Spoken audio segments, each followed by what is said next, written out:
Kita menganggap diri kita diberkati oleh karena seseorang telah memberi kita sesuatu secara gratis. Jika tiba-tiba tanpa alasan yang jelas Anda mendapat kenaikan gaji, itu adalah berkat Allah. Jika seseorang memberi Anda jaket atau baju yang bagus, itu adalah berkat Allah, itu memang berkat Allah. Tidak ada orang yang menyangkalnya.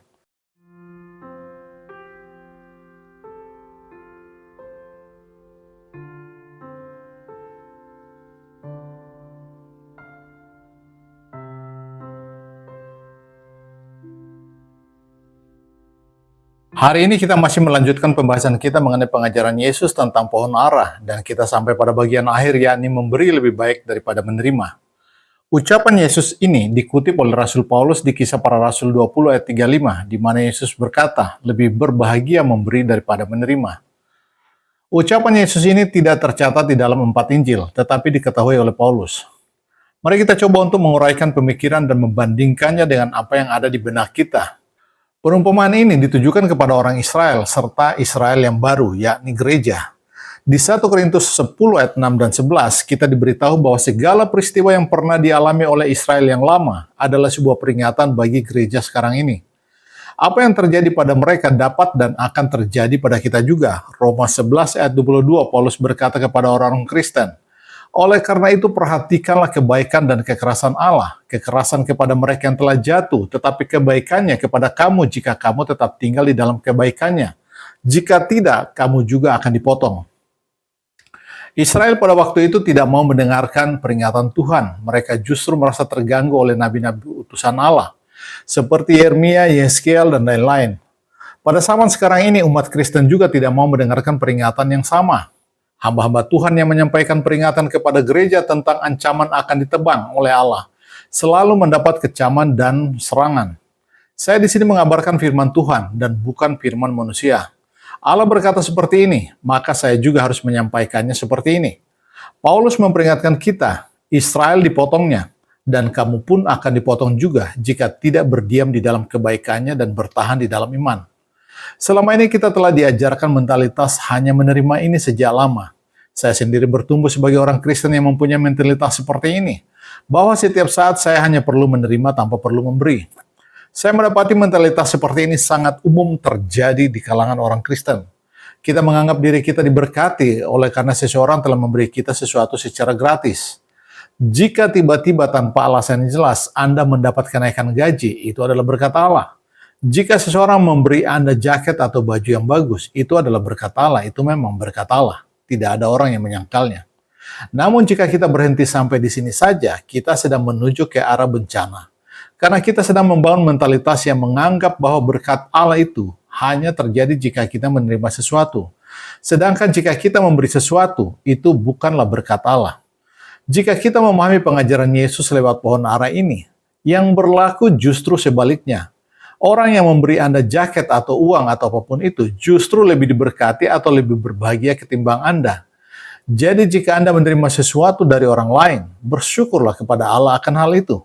Tetapi ingatlah, orang yang memberi kepada Anda lebih diberkati atau berbahagia ketimbang Anda.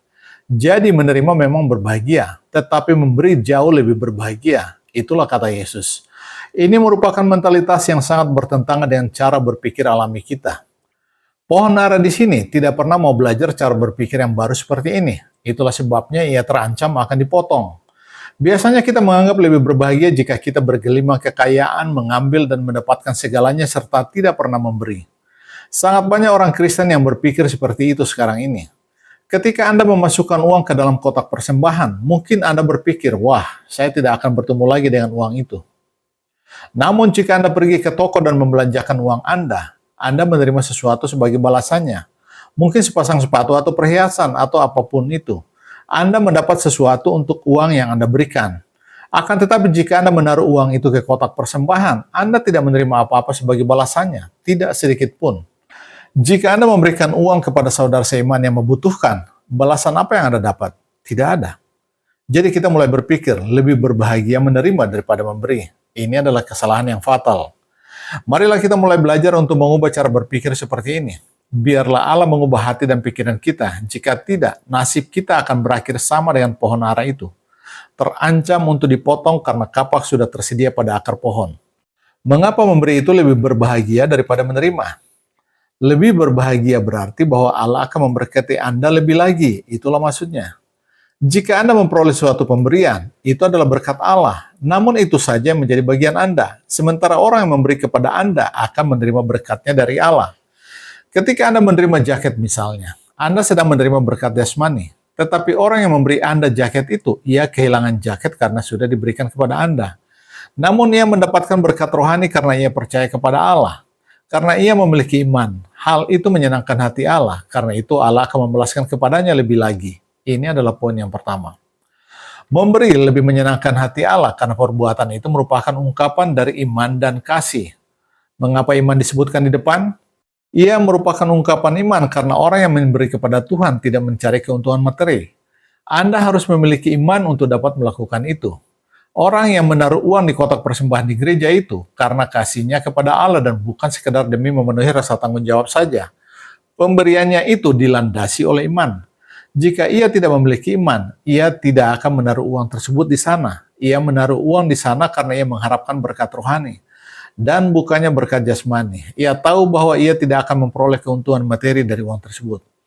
Ia mengharapkan balasan dari Allah. Mereka tidak mengharapkan balasan apapun dari manusia. Dan itulah yang disebut dengan iman. Dan hal ini juga adalah bentuk ungkapan kasih Anda. Karena orang yang memberikan persembahan atau apapun itu merasa berkepentingan untuk membantu penyebar luasan firman Allah. Lalu apa yang ia dapatkan dari tindakan itu? Tidak ada. Namun ia sudah menyatakan kasih dan kepeduliannya sehingga banyak orang dapat ikut mendengarkan firman Allah yang memberi hidup. Kasih tidak mengajar pujian dan penghargaan dari manusia. Ia tidak mengajar balasan dari manusia. Itulah ungkapan dari iman dan kasih. Orang yang hanya ingin menerima tanpa mau memberi, berarti tidak memiliki iman dan kasih. Itulah keadaan dari pohon ara dalam perumpamaan ini. Ia menyerap nutrisi, ia tidak memberi apa-apa, ia tidak memiliki iman dan kasih. Itulah sebabnya pengajaran yang alkitabiah adalah keselamatan itu dihasilkan oleh iman yang bekerja melalui kasih. Seluruh isi doktrin keselamatan dirangkum dalam perumpamaan ini. Saya berdoa kepada Allah supaya kita boleh diubah menjadi seperti itu. Semoga Allah dapat memperoleh buah di dalam kehidupan kita dan menjadi senang akan hidup kita. Kembali kepada pohon ara itu, siapa yang akan memakan buahnya? Apakah pohon ara itu sendiri? Tidak. Pohon ara itu tidak memakan buahnya sendiri. Buah itu diberikannya kepada yang lain. Ia tidak mendapatkan keuntungan. Saya sangat mengharapkan agar Anda dapat menjiwai Kisah Rasul 20 ayat 35 ini, karena ayat itulah kunci pemahaman dari perumpamaan kita hari ini. Ketika orang-orang berkata kepada Anda, saya bersyukur kepada Allah karena bertemu dengan Anda hari ini. Pertemuan dan perkenalan itu merupakan berkat bagi saya, karena melalui Anda saya dapat menikmati buah kemurahan dari Allah. Melalui Anda, saya dapat memperoleh buah kehidupan. Anda adalah pohon kehidupan bagi saya, yang memberi saya makan ketika saya lapar dan haus. Anda memberi saya makanan yang menguatkan. Lalu Anda berkata, saya bukan apa-apa. Segala yang ada pada saya terjadi oleh karena kasih karunia Allah. Segala milik saya diberikan oleh Allah. Saya menerima sesuatu dan saya menyalurkannya kepada Anda sebagai buah karena kasih karunia Allah. Semoga Allah berkenan mengubah kita sehingga kita dapat menguasai pelajaran yang indah ini. Dengan demikian kita akan menjadi saluran kasih karunia Allah di dunia ini. Yohanes 8 ayat 31-32. Jikalau kamu tetap dalam firman-Ku, kamu benar-benar adalah murid-Ku. Dan kamu akan mengetahui kebenaran, dan kebenaran itu akan memerdekakan kamu.